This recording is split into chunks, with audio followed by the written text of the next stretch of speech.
Avant de commencer, je voulais remercier très particulièrement le Comité Droit et Technologie. Merci à vous, avec qui j'ai eu le plaisir d'organiser cette conférence, et c'est le comité qui nous a guidés dans les questions.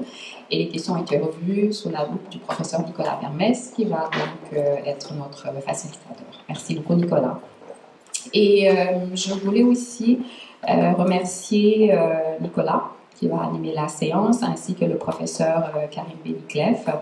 Et je voudrais aussi adresser un mot particulier à nos invités, le professeur Bengio, maître Alouba, merci. Selon Michel Bouteau, le meilleur ami de merci beaucoup. Merci beaucoup pour votre disponibilité. J'aimerais quand même qu'il y ait une pléthore d'applaudissements pour nos invités.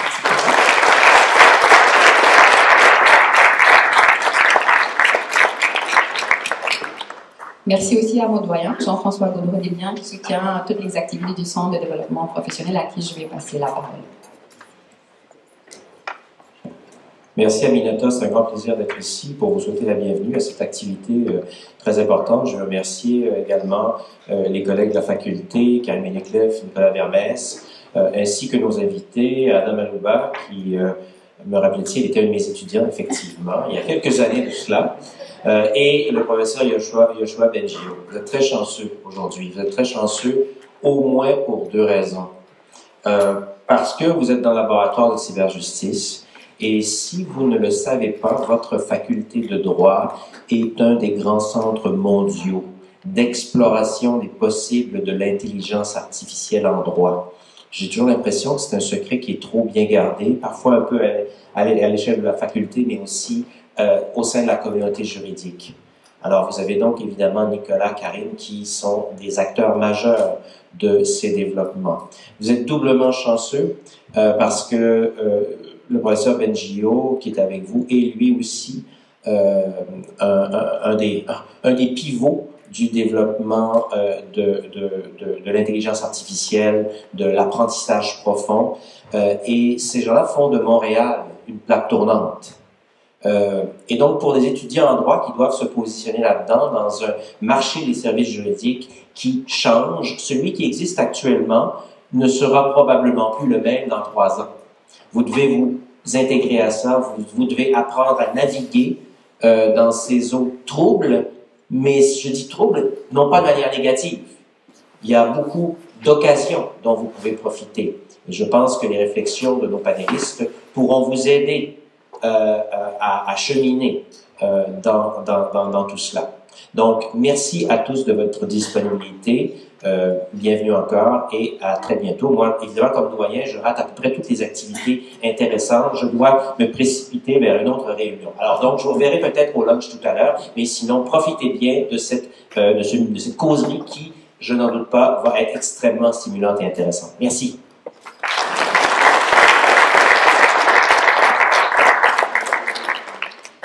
Je vais maintenant passer la parole au professeur Karim Beniclef. Le professeur Beniclef est l'instigateur des premiers projets de règlement en ligne des conflits, et il est également directeur du projet automatisation des acteurs judiciaires par la cyberjustice et l'intelligence artificielle. Puis je tiens à souligner que le professeur Beniclef a été mon professeur, donc de mémoire, de maîtrise, un excellent mentor que je remercie au passage.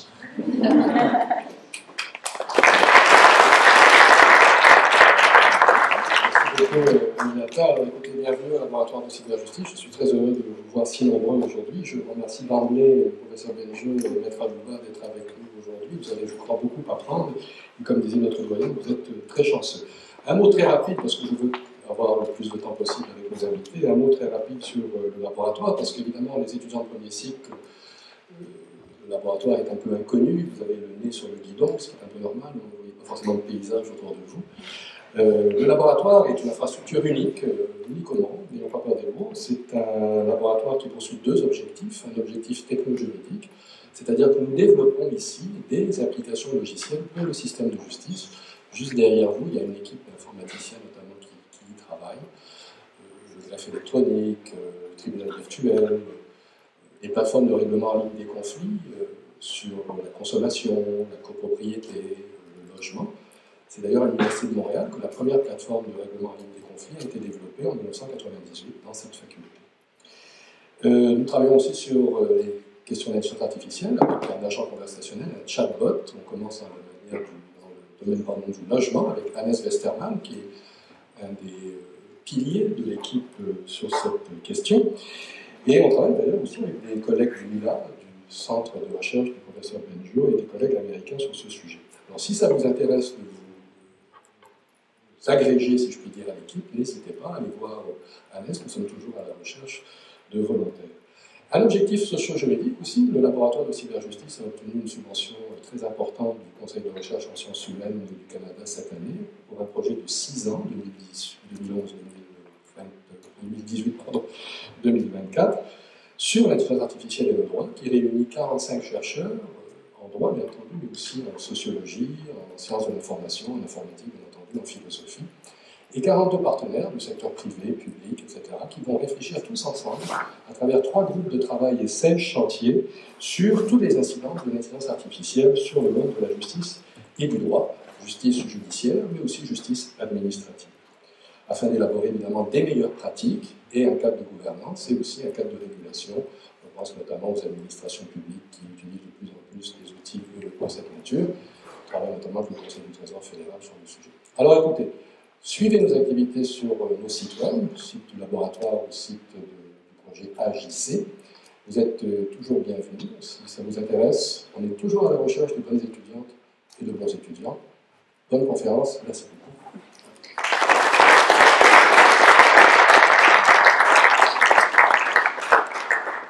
Avant de vous présenter le professeur Nicolas Vermès, je tenais aussi à remercier Karima, qui a été d'une aide inestimable. Merci Karima, donc toute cette technologie. Et aussi Madame Virginie Mesquiche du réseau des diplômés de l'Université de Montréal.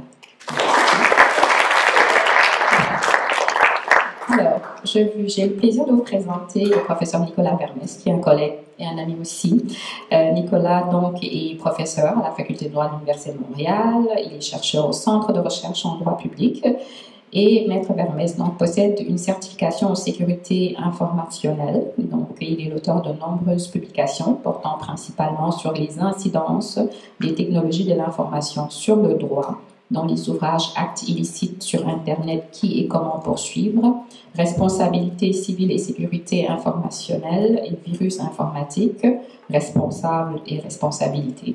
Il est aussi membre des conseils de direction de SOCIJ, d'Éducalois, ainsi que du conseil scientifique de différentes revues juridiques, dont Lex Electronica. Maître Vermès s'intéresse particulièrement aux questions juridiques liées donc à la sécurité de l'information, au développement en matière de cyberjustice et plus généralement aux incidences des innovations technologiques sur le droit, thème sur lesquels il est régulièrement invité à intervenir auprès des médias et dans le cadre de conférences prononcées pour les juges, avocats, regroupements professionnels et organismes gouvernementaux au Canada et à l'étranger. Et pour qui ne le savent pas, magicien à ses heures perdues. Merci Nicolas.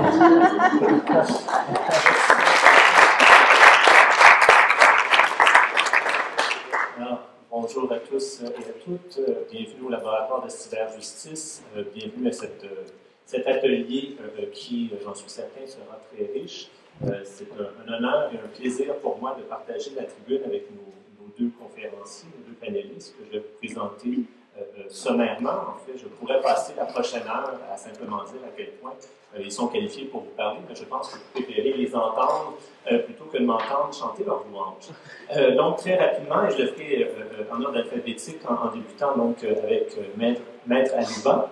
Maître Alouba est associé au sein du groupe de droit des sociétés du cabinet Denton, qui est représenté ici également par certains collègues. Comme notre doyen l'a mentionné, un ancien de notre faculté, donc nous sommes très fiers de nos gradués et particulièrement de Maître Alouba. Il a une vaste clientèle, notamment dans le domaine minier, dans le domaine des technologies, participe à différents groupes de travail, notamment le groupe de travail sur l'intelligence artificielle du cabinet Denton, qui est l'un des premiers, sauf erreur, cabinets de Montréal à s'être doté d'un tel comité. 2008-2009, Maître Alouba a profité d'un détachement de 6 mois au bureau de Montréal de la bourse de croissance TSC. Vous devrez m'expliquer à nos étudiants par la suite exactement ce dont il s'agit. et depuis est membre du comité consultatif de cette dernière. Il est également membre de différents autres comités, notamment le comité des valeurs mobilières de l'Association canadienne des prospecteurs et entrepreneurs. Et je passe maintenant à notre second conférencier, le professeur Yoshua Bengio. On l'a mentionné, le professeur Bengio est l'un des plus grands experts au monde en intelligence artificielle, l'un des pionniers de l'apprentissage profond. Un gradué également de notre université, ainsi que... Non, vous n'avez pas fait. Vous avez fait votre maîtrise à McGill. Je pensais que votre bac était ici. Ah, non, mais c'est tellement longtemps, en effet. Non, c'est donc un collègue maintenant ici à l'Université de Montréal. Donc, il a étudié à McGill, mais a été rescapé et rejoint l'Université de Montréal. Désolé, donc, a fait des études également postdoctorales au MIT aux États-Unis. Il est donc professeur ici, titulaire de la chaire de recherche du Canada sur les algorithmes d'apprentissage statistique. Les mentions et honneurs, je dois vous admettre en être extrêmement jaloux. Officier de l'Ordre du Canada, fellow de la Société royale du Canada, récipiendaire du prix Marie-Victorin, scientifique de l'année Radio-Canada 2017, titulaire de la médaille du 50e anniversaire du ministère des Relations internationales et de la francophonie, et l'un des informaticiens les plus cités, les plus reconnus au monde.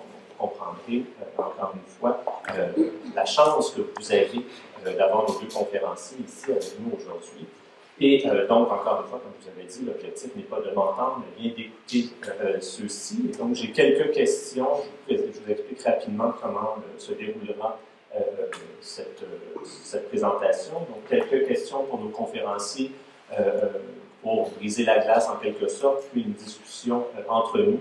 Et ensuite, on ouvrira aux questions du public. Donc, évidemment, ce sera le moment pour vous de profiter de leur connaissance et de poser autant de questions que les questions qui viendront à l'esprit. Et donc, je vais commencer pour mettre la table, me retourner vers le professeur Bengio. On parle donc évidemment de la thématique, vous le voyez, les perspectives juridiques et scientifiques autour de l'intelligence artificielle et la question importante dans tout ça, nous sommes juristes, nous aimons les définitions. Donc, qu'est-ce que l'intelligence artificielle? C'est un mot qui semble être galvaudé ces jours-ci et qu'on utilise un peu à toutes les sauces. Qu'est-ce que c'est concrètement? Bon, artificiel, on s'entend. La difficulté, c'est l'intelligence. Il n'y a pas nécessairement un consensus là-dessus, mais grosso modo, dans mon domaine, on s'entend sur la notion qu'un agent, donc ça peut être l'être humain, l'animal, une machine, intelligent, prend des bonnes décisions. Intelligent, ce n'est pas le noir ou blanc. Il n'y a pas un critère, ah, maintenant vous êtes intelligent, maintenant vous ne l'êtes pas. Il y a différents degrés d'intelligence comme on voit dans le règne animal. Qu'est-ce qui fait qu'un agent prend des bonnes décisions? Et il y a plusieurs éléments là-dedans. Un élément important, c'est qu'il a besoin de connaissances sur le contexte de ses décisions. Ça, c'est central à l'intelligence artificielle. Comment est-ce qu'on va mettre des connaissances dans l'ordinateur qui sont pertinentes et suffisantes? Et puis, il a besoin d'être capable de s'adapter parce que l'environnement dans lequel un agent est plongé, en général, n'est pas statique. Au départ, peut-être qu'il n'a même pas assez de connaissances, il faut qu'il en acquiert d'autres. Donc, l'apprentissage est un élément important de l'intelligence humaine, animale, et nous distingue d'ailleurs de celle des autres animaux. Donc, pour revenir, je sais plus qu'une définition que je fais, mais j'explique un peu le concept. Puis, si je regarde maintenant au niveau des approches à l'intelligence artificielle, pendant beaucoup d'années, de décennies, on a essayé de mettre des connaissances dans l'ordinateur en prenant tout simplement les connaissances qu'on a nous, puis en les formalisant. Formalisant, ça veut dire sous une forme comme des formules mathématiques, des programmes informatiques. Et ça, ben, ça a donné lieu à, d'une part, la programmation classique. Hein. Quand on programme l'ordinateur, on prend les connaissances qu'on a, c'est ce qu'on sait sur comment résoudre un problème, et on essaie de communiquer ça sous une forme claire et précise à l'ordinateur. Et les premières décennies de l'intelligence artificielle sont basées là-dessus. Les connaissances sont mises sous une forme très logique, symbolique en général. Et l'ordinateur essaye d'utiliser ça pour résoudre des problèmes. Sauf que ça n'a pas fonctionné. Pour toutes sortes de raisons, mais peut-être la plus fondamentale, c'est tout simplement qu'il y a beaucoup de connaissances qui sont nécessaires à résoudre un paquet de problèmes. Nous, on sait résoudre, comme tout simplement ce que je suis en train de faire en ce moment, vous parler, comprendre l'environnement dans lequel je suis, reconnaître la bouteille d'eau en face de moi, m'en servir, joindre l'utile à l'agréable. Tout ça, ça demande des connaissances qui sont difficiles à formaliser. Donc, on ne sait pas programmer l'ordinateur pour reconnaître des images. On ne sait pas programmer l'ordinateur pour reconnaître la parole quand quelqu'un parle. Mais nous, on sait le faire. Donc, il y a des connaissances qui sont dans notre cerveau, mais auxquelles on n'a pas accès consciemment. Donc, cet aspect d'accès conscient à la connaissance, c'est un enjeu parce que ça met une limite sur ce qu'on est capable de donner comme intelligence à l'ordinateur si on utilise uniquement le côté verbal, capacité à exprimer nos connaissances pour transmettre ces connaissances. Donc là, la solution qui a émergé dans les dernières décennies, puis qui a vraiment connu son essor avec l'apprentissage profond, c'est l'idée que ces connaissances intuitives, donc auxquelles on n'a pas accès consciemment, on va pouvoir les donner indirectement à l'ordinateur. Et l'ordinateur va avoir accès à ces connaissances comment? Bien, comme nous, on a souvent beaucoup accès à ces connaissances intuitives par l'apprentissage, par la pratique. Et donc aujourd'hui, l'intelligence artificielle moderne est vraiment ancrée là-dessus et ça fait en sorte que quand on veut qu'un système informatique soit capable de résoudre un problème, soit on le programme parce qu'on sait comment résoudre le problème nous-mêmes et donc on peut ordonner la chose à l'ordinateur, ou bien on utilise l'apprentissage et là, ça va prendre des données qui montrent à l'ordinateur implicitement cette connaissance. Comment reconnaître des images, comment classifier les textes, dans le cas du droit, c'est notre genre de questions. On va donc présenter beaucoup d'exemples à l'ordinateur qui illustrent la connaissance qu'on veut qu'il acquiert. Souvent, on va l'entraîner à imiter ce qu'un humain aurait fait, ou ce qu'on sait a posteriori qui aurait été la bonne chose à faire. Et voilà, donc ça, c'est l'apprentissage automatique. Puis là, je m'amuse à faire une connexion avec le droit. Et des choses qui sont difficiles, il y a des choses qui sont difficiles à formaliser. Parce que finalement, qu'est-ce que le droit? C'est pas ma spécialité, mais ma compréhension quand même, c'est qu'on essaie de formaliser les règles de vie en société. Et on est capable de le faire jusqu'à un certain point. C'est pour ça que vous avez besoin de juges, des fois. Si tout était clair, net et précis dans les lois, on n'aurait pas besoin de quelqu'un pour les interpréter.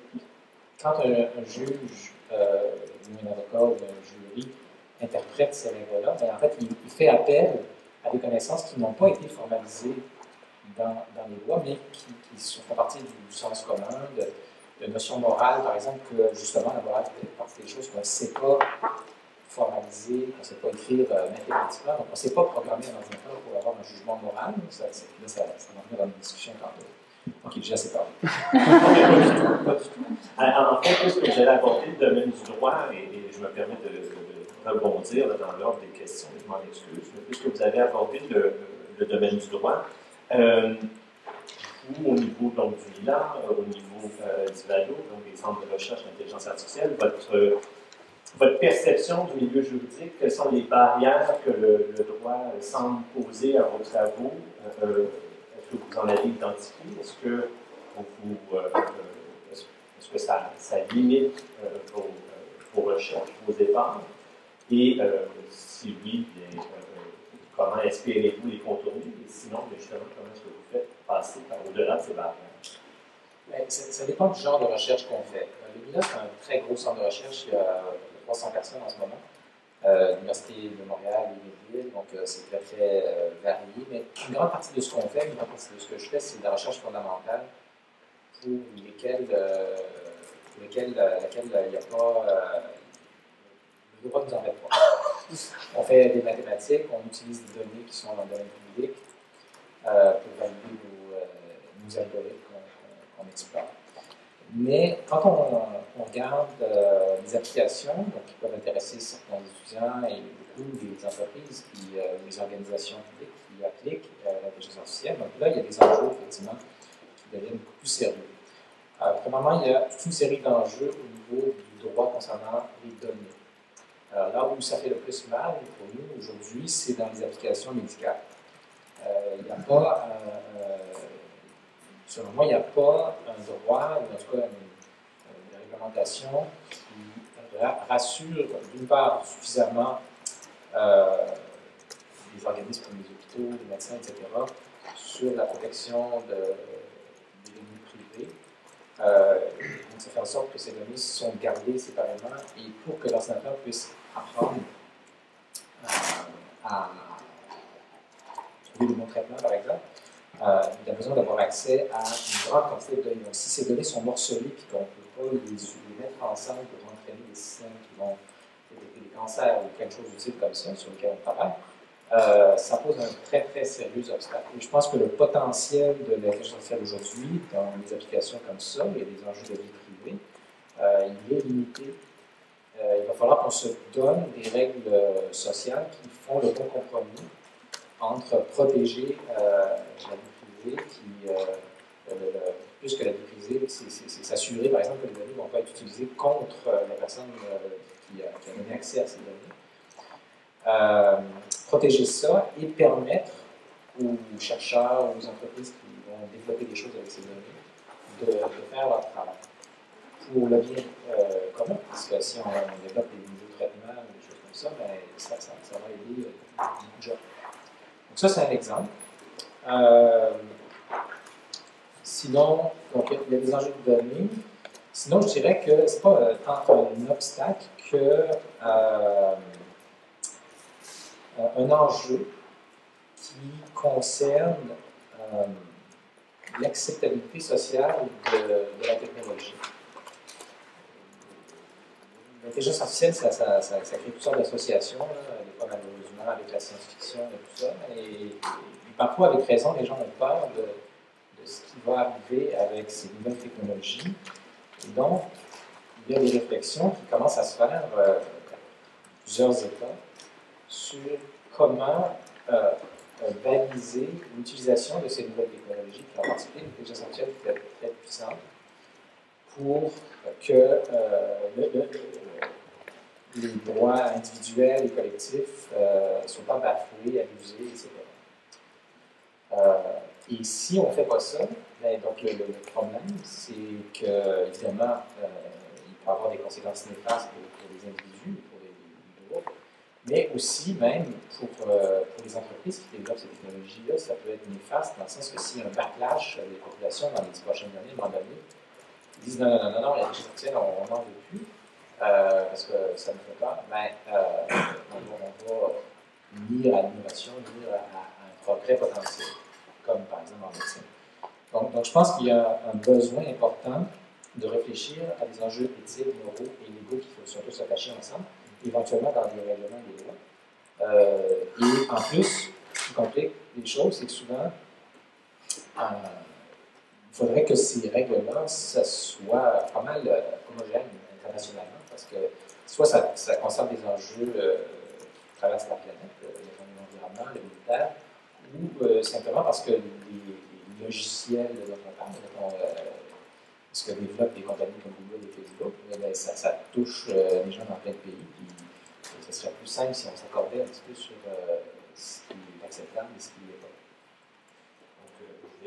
Je vais tricher dans l'ordre du jour parce que je pense que ce que vous venez de soulever nous amène à notre expert juridique. Et donc, un peu, vous avez entendu la requête du milieu, c'est-à-dire du professeur Banjo qui, évidemment, souligne les besoins ou ce qu'aimeraient voir les gens dans le milieu de l'intelligence artificielle ou ce qu'ils espèrent du système juridique. Et donc, en tant que juriste, est-ce que vous répondez à ça? Comment est-ce que vous envisagez comment baliser justement l'intelligence artificielle ou comment encourager le développement? Ben c'est très vrai que le système législatif et réglementaire tel qu'il existe aujourd'hui n'est pas conçu pour un monde où l'intelligence artificielle existe, pose des gestes, prend des décisions, qu'il agit quasiment en remplaçant les êtres humains dans certains contextes et aussi qu'il utilise des données qui sont peut-être protégées par la propriété intellectuelle, qui sont protégées à titre de renseignement personnel. Donc, il y a beaucoup de changements législatifs qu'il va falloir regarder. Par exemple, comme le professeur Benji dit, si moi je veux entraîner mon système d'intelligence artificielle, bon, j'ai beau le programmer comme il faut, avoir le plus bel algorithme au monde, si je n'ai pas des données pour l'alimenter, mettons que je sois capable de distinguer entre des chats et des chiens, je dois lui montrer des images de chats et de chiens, je ne peux pas lui expliquer ça dans l'abstrait. Ça me prend une base de données avec de telles images. Donc, si toutes les bases de données sont protégées par le droit d'auteur, je ne peux pas y avoir accès, je ne peux pas alimenter mon système, j'ai un problème. Et puis présentement, le droit canadien, ce qu'il fait, c'est qu'il dit que toute création artistique est protégée par le droit d'auteur, sauf exception. Puis il y a une liste exhaustive dans la loi de ces exceptions, et on n'en a pas pour l'utilisation dans un contexte de machine learning, d'apprentissage machine. Il y a des solutions. Si on regarde aux États-Unis, leur droit là-bas, il dit que essentiellement tout ce qui consiste en ce qu'ils appellent du fair use n'est pas sujet aux règles de droit d'auteur ou permettent l'utilisation pour fins qui ne sont pas précisées dans la loi. Donc un juge pourrait statuer que, écoutez, même si ce n'est pas prévu légalement dans la loi noir sur blanc, qu'alimenter un système d'intelligence artificielle avec telles images, telle base de données est permise, je trouve que c'est quand même raisonnable dans le contexte, je vais le permettre. Il y a aussi l'autre solution qui a été adoptée entre autres au Royaume-Uni, qui est de mettre ça clairement dans la loi que dans un contexte de text mining ou data mining, tu as le droit d'utiliser des données pour faire ça. Tu n'as pas besoin de te soucier est-ce que ça va être permis ou non. C'est vraiment explicite, noir sur blanc. Puis, je pense que tant et autant qu'on n'a pas ce genre d'exception ou d'assouplissement des règles ici au Canada, ça va continuer à représenter un défi important pour nos entreprises dont on est tellement fiers. Juste un petit commentaire. En français, c'est apprentissage automatique. Apprentissage machine, c'est l'anglicisme de machine learning. Vous allez me pardonner mon français de Toronto. Non, mais ici, les gens font la même erreur. Donc, on parle justement d'apprentissage automatique, d'apprentissage profond, plutôt que de machine learning ou de deep learning.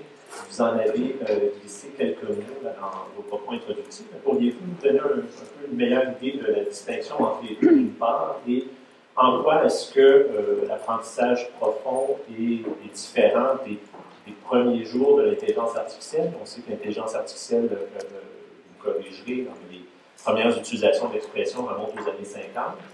Et donc, c'est quoi la grande différence entre ce qu'on fait aujourd'hui et ce que votre équipe fait par rapport à ce qui se faisait à l'époque? Je vais commencer par expliquer apprentissage automatique versus apprentissage profond. Donc, si on veut penser en termes ensemblistes, on a le grand ensemble de l'intelligence artificielle. Il y a beaucoup d'approches depuis les années 50 qui ont été explorées. Puis, à l'intérieur de ça, il y a des approches basées sur l'apprentissage automatique. Et il y en a beaucoup. Il y a des approches qui ne sont pas basées sur l'apprentissage automatique. Je vous ai parlé des méthodes basées sur les représentations explicites des connaissances symboliques et tout ça.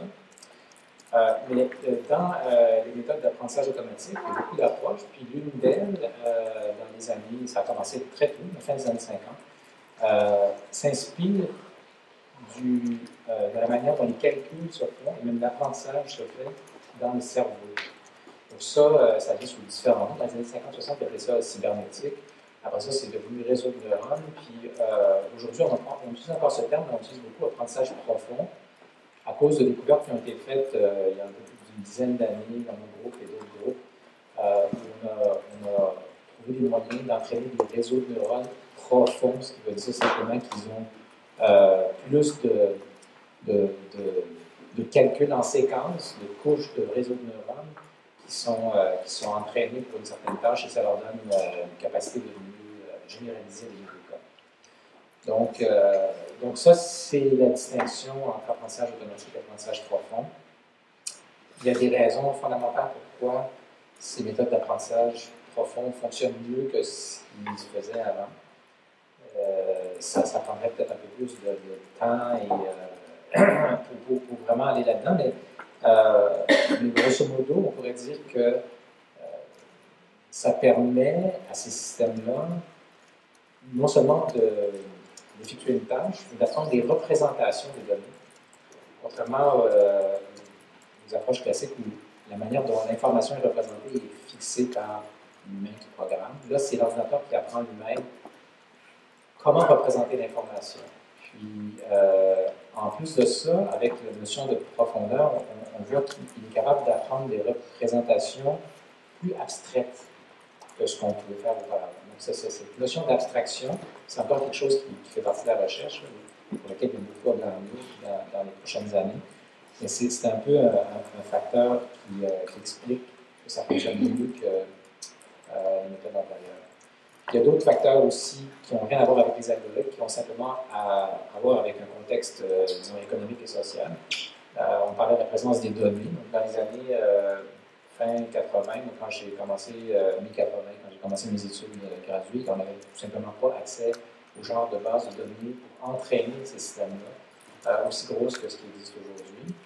Puis l'autre élément, c'est qu'on n'avait pas la puissance de calcul qu'on a aujourd'hui. Et aujourd'hui, il y a des puces spécialisées qui ont été développées au départ pour le graphisme, pour les jeux vidéo. Ça donne à bien fonctionner pour l'apprentissage profond.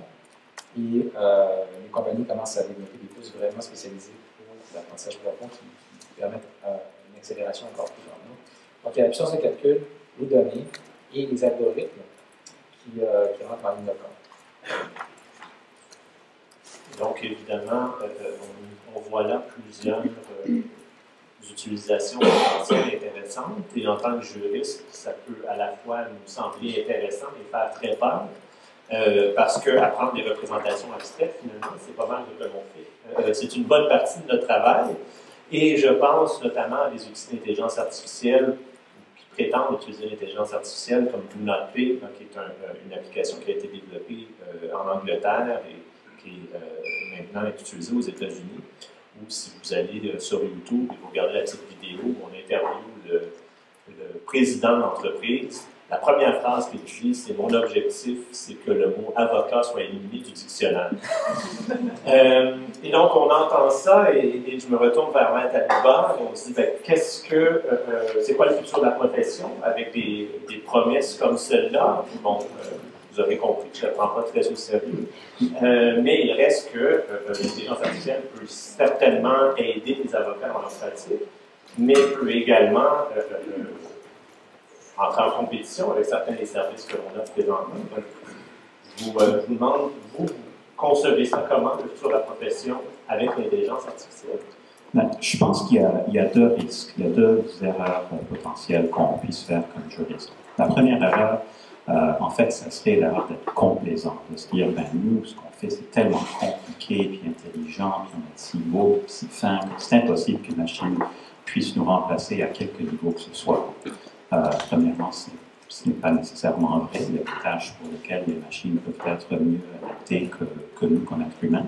Puis deuxièmement, il y a même des cas où si la machine ne peut pas nous dépasser, mais si elle peut donner un travail qui est à 80% du niveau de qualité, mais à 1/10 du prix, le client risque de se dire, pour le rapport qualité-prix, pas certain que j'ai besoin de payer un avocat à passer 3 journées là-dessus quand la machine peut me donner la réponse en 5 minutes. Donc, c'est sûr qu'il y a un défi auquel il faut faire face. Par contre, l'autre erreur à laquelle vous faites allusion, c'est la panique, de se dire, ben là, c'est fini pour nous, nous allons tous être remplacés, puis on lance la serviette. C'est sûr que... On prend des cours d'informatique. Je pense que c'est important de se souvenir qu'à la base, le travail d'un juriste, comme n'importe quel conseiller, c'est d'ajouter de la valeur dans le processus. Si tu n'ajoutes pas de la valeur, oublie l'intelligence artificielle, puis tout le reste. Si tout ce que tu es, c'est un scribe ou un technicien je ne sers pas à grand-chose, puis tu n'as pas un avenir très prometteur dans notre profession. Donc, il faut reconnaître que, oui, il y a des tâches pour lesquelles la machine est mieux adaptée si elle est programmée, puis alimentée, puis entraînée comme il faut. Par exemple, dans le contexte de révision de centaines, voire de milliers de documents dans une vérification diligente. Un être humain, ça se fatigue, ça se tanne, ça peut faire des erreurs. Il y a un seul mot qu'on ne voit pas à force de réviser 500 contrats, puis ça change tout le sens de la phrase. Ça, c'est le genre de tâches pour lesquelles je pense que c'est très difficile de dire que les machines ne pourraient pas mieux faire que nous. Par contre, il y a d'autres tâches qui relèvent beaucoup plus du côté humain dans la profession. Vous allez le voir quand vous allez être en pratique, mais c'est incroyable parfois à quel point les clients ne veulent pas nous écouter. On nous pose la question, on leur donne la réponse, puis ils nous reposent la question d'une autre façon pour avoir la réponse qu'ils veulent. Puis on peut continuer comme ça pendant un certain temps jusqu'à ce qu'ils comprennent que c'est vraiment bon. Donc, un logiciel, face à cette situation, je pense qu'il risque d'avoir un peu plus de misère. Une situation où on a un côté très émotif dans le dossier. Mettons un entrepreneur qui a passé 30 ans de sa vie, qui vend son bébé à une grosse multinationale. Puis pour la multinationale, c'est juste une transaction parmi les 50 qu'elle va faire dans l'année. Puis pour lui, c'est vraiment le dossier de sa vie. Il y a des situations où la machine ne sera pas capable de réagir comme il faut, simplement parce que c'est purement émotif. Ça ne relève pas de données écrites noir sur blanc, c'est une situation humaine. Donc, c'est le genre de contexte dans lequel je pense que les juristes peuvent toujours apporter une très grande plus-valeur. Donc, apprenez c'est quoi les outils, il faut voir comment les intégrer dans notre pratique, devenir plus productif, mais en même temps se souvenir que du moment où on est capable d'ajouter de la valeur, on est correct. J'ajouterais juste aussi, peut-être qu'il y a un gros défi du côté de formation par les cabinets d'avocats. Parce qu'une façon d'apprendre quand on est jeune juriste, c'est de faire des tâches qui sont peut-être un peu moins intéressantes, mais où on apprend beaucoup. Donc, moi, quand j'étais jeune praticien, je faisais énormément de vérifications diligentes. Donc, je réalisais des contrats par les dizaines, par les centaines. C'était plate à mort. Mais, en lisant la même clause, le même genre de clause, 200 fois, je finis par comprendre c'est quoi une clause de confidentialité, quoi est-ce qu'elle peut ressembler, qu'est-ce qu'on peut voir ou pas voir, pourquoi, dans quel contexte. Donc, si la machine finit par le faire à notre place, c'est correct, mais il va falloir qu'on réfléchisse avec. Dans ce monde où les jeunes juristes ne vont jamais faire de la vérification diligente, comment est-ce qu'on va apprendre à nos jeunes comment lire un contrat, comment comprendre qu'est-ce qui va dedans, puis comment finalement finir par le rédiger. Je ne dis pas que c'est un défi qui est insurmontable, loin de là. Ça va nécessiter plus de mentorat, peut-être des cas pratiques qu'on va faire ensemble quand plus vieux et plus jeunes avocats. Ça va nécessiter des changements peut-être au curriculum universitaire qui va relever plus du côté pratique de la chose. Mais il ne faut pas l'oublier. Puis je peux vous dire que pour les cabinets qui vont trouver la bonne formule plus rapidement que les autres, ils vont avoir un énorme défi concurrentiel par rapport à leurs compétiteurs qui sont toujours en train de se gratter la tête. Je voudrais ajouter un petit peu d'eau au moulin que M. Alouba a créé. Non seulement ce que vous dites est vrai, mais j'irai plus loin. Les systèmes d'intelligence artificielle actuels et qu'on peut entrevoir dans les prochaines années, non seulement ne comprennent pas le contexte humain, mais ont une compréhension très superficielle et très limitée des choses. D'abord, ils sont entraînés à une tâche très précise. Ils peuvent être peut-être très très bons dans cette tâche, mais ils ne comprennent pas comment le monde autour de nous fonctionne, ne comprennent pas comment la société fonctionne, ne comprennent pas comment les humains fonctionnent, la psychologie, effectivement. Ils ne comprennent même pas comment la physique fonctionne. Donc, ils sont vraiment stupides. En sérieux.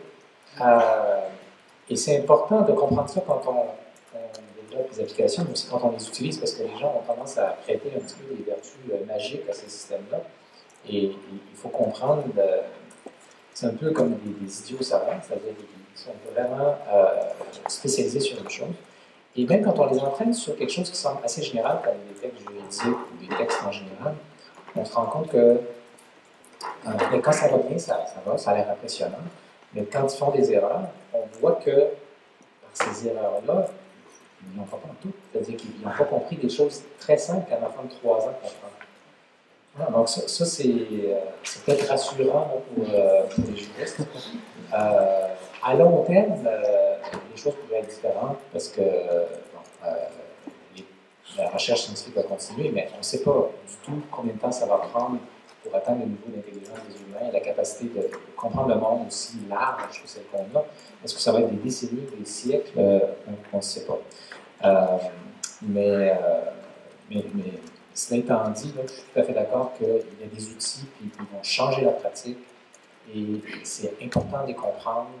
C'est important que aussi il y ait des juristes qui aient une formation en informatique, en mathématiques, pour aller plus profondément dans la compréhension de ces outils-là. Parce que pour bien faire le travail de les développer, on a besoin de gens qui vont maîtriser à la fois le droit et l'informatique et les mathématiques de l'apprentissage, par exemple. Donc, j'encourage tous là, à poser la question, est-ce que je pourrais compléter ma formation pour acquérir ce genre d'expertise? Justement, vous avez dit tout à l'heure un peu à la blague, aller prendre des cours d'informatique. Et là, ce que vous venez de dire confirme en fait mon réflexe de dire est-ce qu'on n'a pas, puis je me tourne vers Maître Liba, est-ce qu'on n'aurait pas tout avantage dans le milieu juridique à développer des compétences informatiques, notamment pour comprendre comment l'algorithme est arrivé à une décision quelconque? Est-ce que ça ne va pas devenir un prérequis de la profession dans les prochaines années? C'est important à plusieurs niveaux. Premièrement, oui, il va falloir de plus en plus que les juristes comprennent comment est-ce que l'algorithme fonctionne, que ça prend un bon programme, et ça prend aussi une bonne base de données. Ça prend une bonne utilisation du logiciel. Il ne faut pas utiliser un logiciel conçu pour la tâche X pour faire la tâche Y, même si ça semble être plus ou moins la même affaire. Il faut aussi que du côté des entreprises, qu'il y ait une certaine transparence par rapport à comment est-ce que les logiciels arrivent à leurs décisions.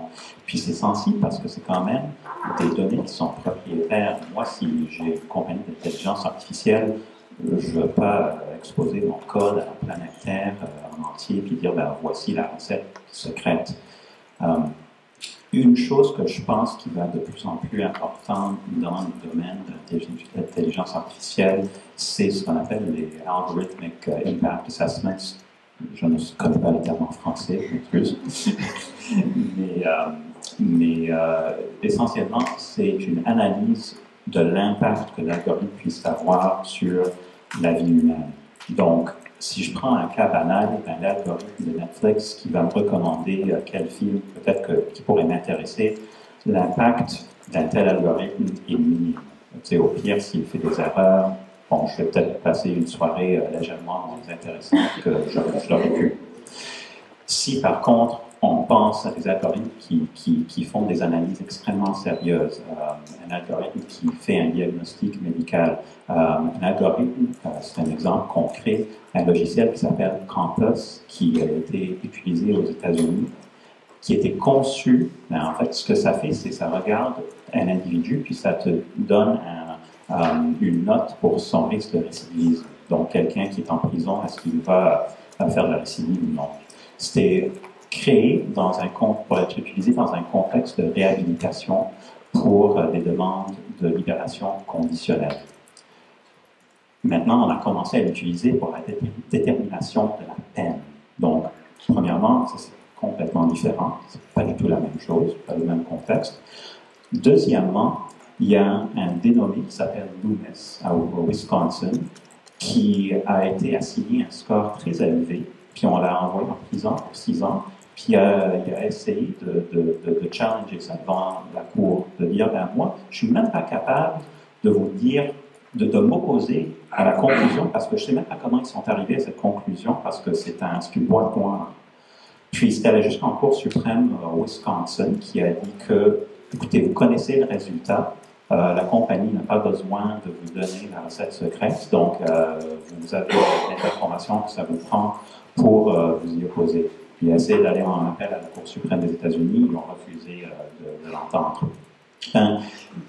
Si on n'a pas un contrôle humain sur ce processus, c'est très dangereux. Moi ma crainte, c'est pas que les machines vont prendre le contrôle de notre vie puis nous réduire en esclavage. C'est en fait le contraire, que les humains vont se dire, ben les machines sont tellement intelligentes, puis ils font tellement bien ça, ils sont neutres, ils sont objectifs, qu'on va se remettre à leur conclusion sans trop se poser des questions.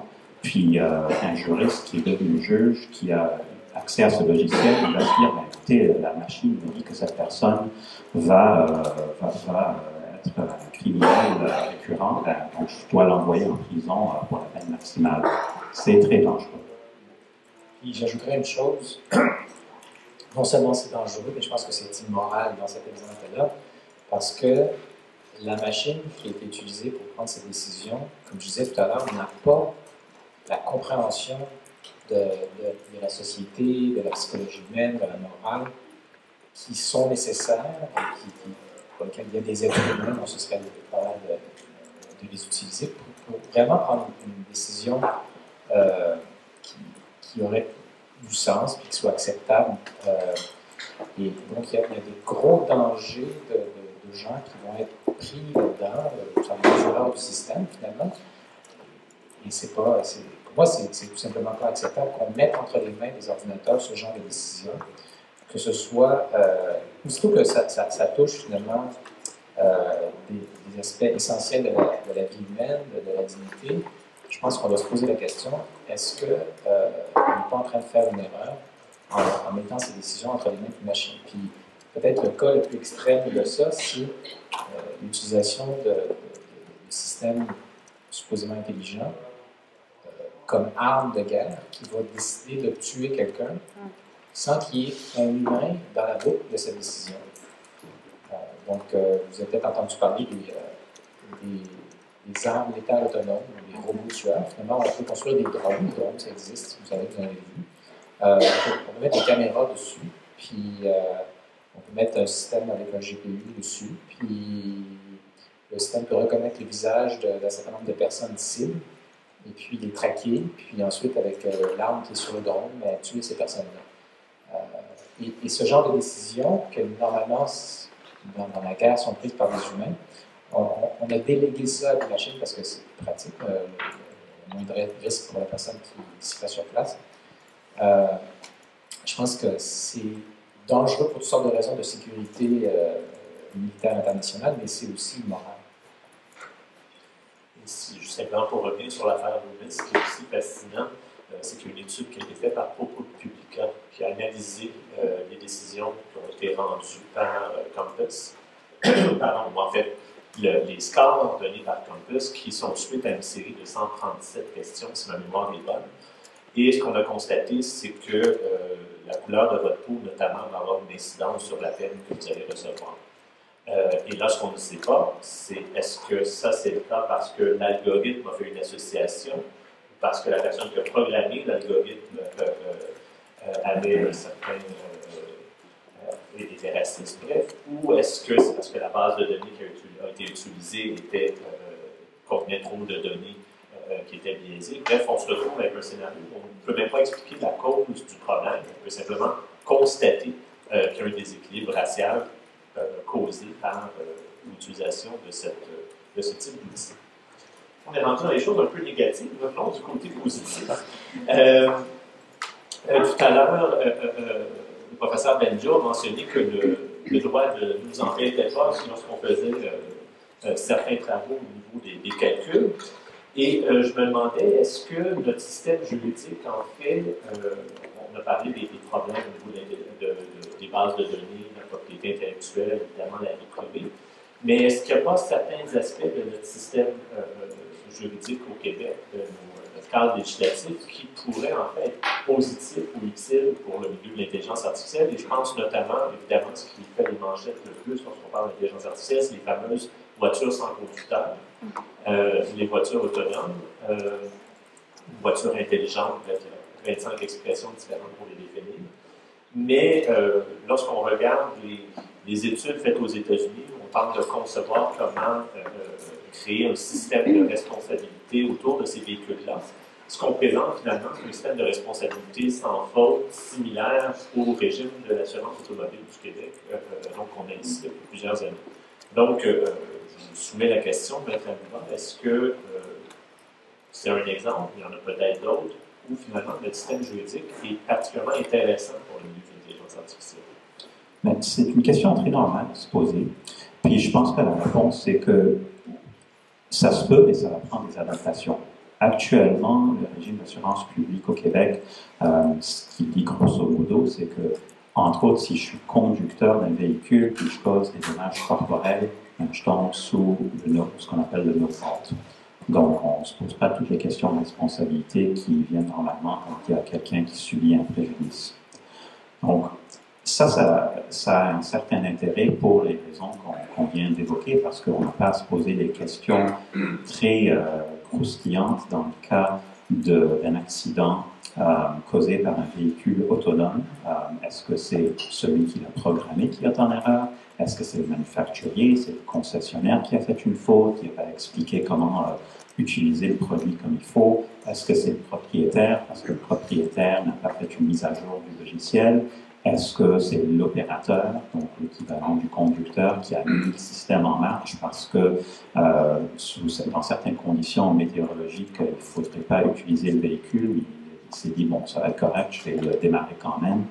Donc, le concept d'une assurance responsabilité no fault a certainement un attrait pour régler toutes ces questions sans trop se poser des questions. Ceci dit, il faudrait un peu élargir le scope de ces règles, parce que ce n'est pas juste les dommages corporels, évidemment, qui sont problématiques, c'est des dommages économiques, pécuniaires, qui peuvent être en jeu aussi si l'auto rentre dans un immeuble ou frappe un autre véhicule, etc. Puis ce n'est pas juste le conducteur, puis on s'entend qu'il n'y a pas vraiment de conducteur dans un véhicule 100% autonome. Il y a un opérateur, mais il y a des autres intervenants qui seraient quand même assujettis aux règles traditionnelles de responsabilité. Donc, il va falloir réfléchir à quel point est-ce qu'on voudrait étendre cette responsabilité no fault aux autres intervenants dans la chaîne de conception et de création du véhicule. Le risque de l'autre côté de la médaille, c'est bien sûr, bon, moi quand je conduis une auto, que je sois responsable ou non légalement, j'ai un méchant incitatif pour éviter un accident parce que c'est moi qui vais subir les conséquences. Si je dis à la compagnie qui crée le logiciel ou qui crée l'auto, que tu n'es pas responsable, ça va être correct, il y a peut-être un problème de ce qu'on appelle en anglais de moral hazard. Donc, il y a des réflexions qui se font à ce niveau un peu partout, comme on le disait, mais il va falloir être certain qu'on ne va pas trop loin de l'un côté ou de l'autre. Il y a toujours un juste milieu à trouver. Et justement, pour rebondir là-dessus, continuer dans la même veine, donc on parle de changement législatif ici pour les voitures intelligentes, on a parlé tout à l'heure de s'inspirer du droit américain en matière de droit d'auteur, pour ce qui est pardon, de politique de fair use, d'utilisation des bases de données. Envisagez-vous d'autres changements législatifs qui seraient pertinents, importants, utiles à apporter pour favoriser le développement de l'intelligence artificielle, sous réserve évidemment de jusqu'où on veut le favoriser? Absolument. Un bon exemple auquel je peux penser, c'est les activités qui sont réglementées, puis les gestes qui sont limités aux personnes autorisées par la loi. Je peux penser à l'exemple d'un conseiller en valeur mobilière.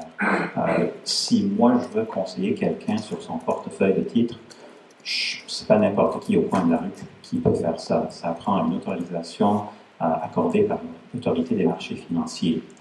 Ben, ce genre de conseil, je pense que ça rentre vraiment dans le créneau de ce qu'un logiciel d'intelligence artificielle peut faire.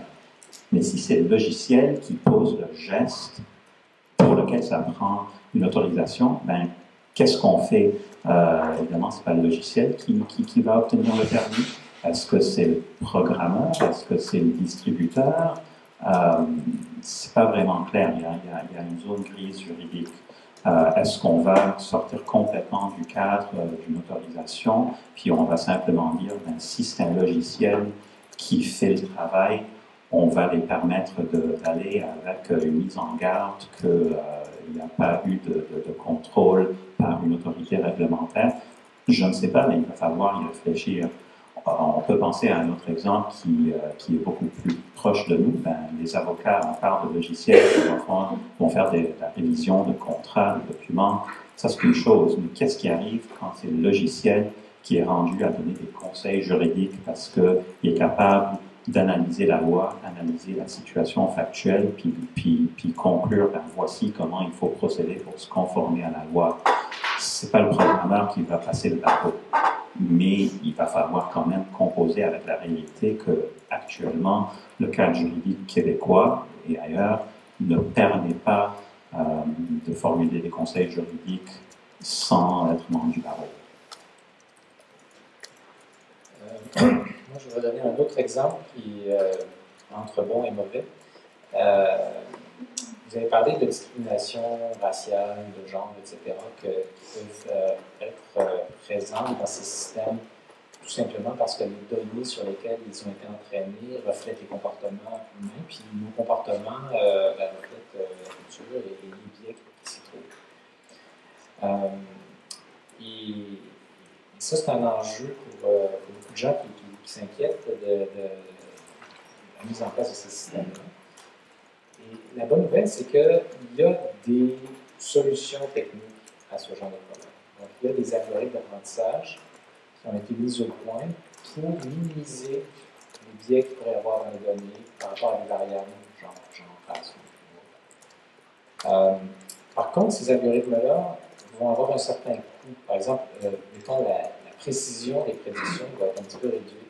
Il y a un compromis entre être juste et prédire correctement. Donc, il va falloir qu'il y ait des lois, des règles du jeu qui forcent les entreprises qui développent ce genre de système-là où le problème de discrimination pourrait être présent, à utiliser des méthodes dans l'état de l'art qui existent pour faire ça. Parce qu'elles ne vont pas le faire volontairement, en tout cas peut-être pas. Certaines vont le faire et d'autres ne le feront pas. Celles qui le feront volontairement vont dire, mais là, il faudrait mettre les mêmes règles du jeu pour tout le monde, sinon la compétition va me tuer éventuellement.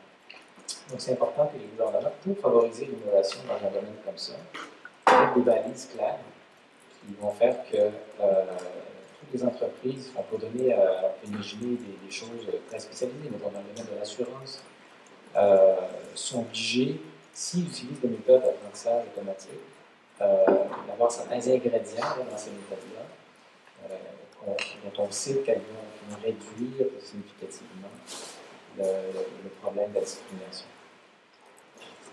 Justement, pour rebondir là-dessus, le TLA, qui vient de nouveau, TLA, c'est Three-Letter Acronym, parce qu'il faut vraiment avoir un acronyme pour nommer un acronyme, qui est à la mode présentement, c'est ce qu'on appelle le XAI, Explainable AI, donc l'intelligence artificielle que l'on peut expliquer.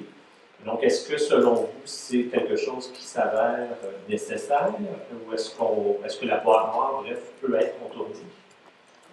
Je vais donner une réponse technique. D'abord, si vous voulez bien, il faut faire ça, mais on ne peut pas le faire n'importe comment.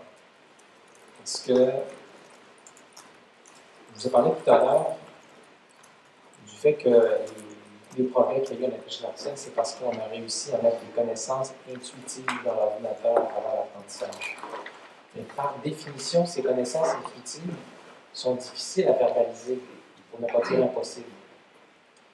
Et donc, il y a des limites à ce que, au degré de précision, de détail, des explications qu'on peut retirer d'un système qui a pris des décisions. Alors, qu'est-ce qu'on peut faire quand même? Donc, premièrement, puis vous l'avez abordé tout à l'heure, il y a la question de est-ce que l'entreprise qui met sur le marché un produit pour avoir des conséquences néfastes sur les gens devrait rendre public ou tout au moins accessible à des juges comment ils ont développé le système pour que quelqu'un de neutre puisse vérifier que ça se fait selon les règles de l'art, que ça respecte l'éthique et toutes sortes d'enjeux légaux qu'on pourrait imaginer, comme ceux dont je parlais tout à l'heure. Donc, d'une part, il faut qu'il y ait une transparence, une forme de transparence sur comment le système a été développé pour s'assurer justement qu'il n'y a pas un cas spécial juste pour vous embêter maintenant. Deuxième, donc c'est une question d'objectivité, finalement, puis d'utiliser ce qui peut se faire de mieux. Deuxièmement, pour un cas particulier, là, comme le monsieur qui a poursuivi, donc là, je pense que les cours américaines se sont pourvoyées. Je pense que c'est possible de donner des explications. Elles ne seront pas complètes, mais on peut répondre à des questions du genre, ben, voici parmi les 130 questions, voici les réponses et les questions qui ont fait pencher la balance pour la décision qui a été prise. Et voilà la force avec laquelle ces questions ou ces réponses ont influencé le résultat. Il y a d'autres choses qu'on peut faire. Ça, c'est des choses assez simples qu'on sait faire. Donc, il y a moyen d'obtenir certaines explications. Il faut accepter qu'elles seront partielles, complètes. Ça ne donne pas le détail du pourquoi, mais ça peut être quand même utile. On peut très facilement imaginer que ça va aider quelqu'un à voir « Ah, ok, c'est parce que cette question-là, mais en fait, j'aurais pu répondre à autre chose. » Bon. Quelque chose à ajouter? Je suis d'accord que c'est vraiment la transparence qui est la clé là-dedans. Si on retourne à l'exemple d'Oumis, si on regarde la liste de questions qui ont été posées pour arriver à la conclusion que cette personne représentait un risque élevé de récidive, puis je vous encouragerais à aller sur Google et trouver ça parce que c'est quand même choquant, certaines de ces questions. Par exemple, on demande à la personne est-ce que vous avez des gens dans votre cercle de connaissances qui se sont fait arrêter? On demande est-ce que vos parents sont divorcés? Puis si oui, à quel âge? On demande même est-ce que vous vous trouvez souvent en difficulté financière? Puis, si on parle de façon purement statistique, il se peut que certaines réponses à ces questions corrèlent bien avec un risque de récidive, que tel profil démographique, oui, ces personnes sont statistiquement parlant plus un danger. Mais premièrement, un manque de transparence. Deuxièmement, le fait que l'algorithme n'est pas en train de juger l'être humain qui est devant la cour, ça c'est extrêmement dangereux. Puis, comme le professeur Benjo disait, c'est immoral. Parce que moi, si on prend une décision à mon égard, que ce soit une peine d'emprisonnement, que ce soit une décision sur l'octroi de crédit, que ce soit des traitements médicaux, oui, il y a des facteurs externes qui sont pertinents, mais je suis quand même un être humain, puis il faut que ça soit mon cas à moi qui soit jugé et non pas juste des données démographiques. Sinon, on pourrait se rendre dans un monde de Minority Report où on va simplement dire, statistiquement parlant, telle personne est très susceptible de commettre un crime, donc pourquoi ne pas la mettre en prison tout de suite?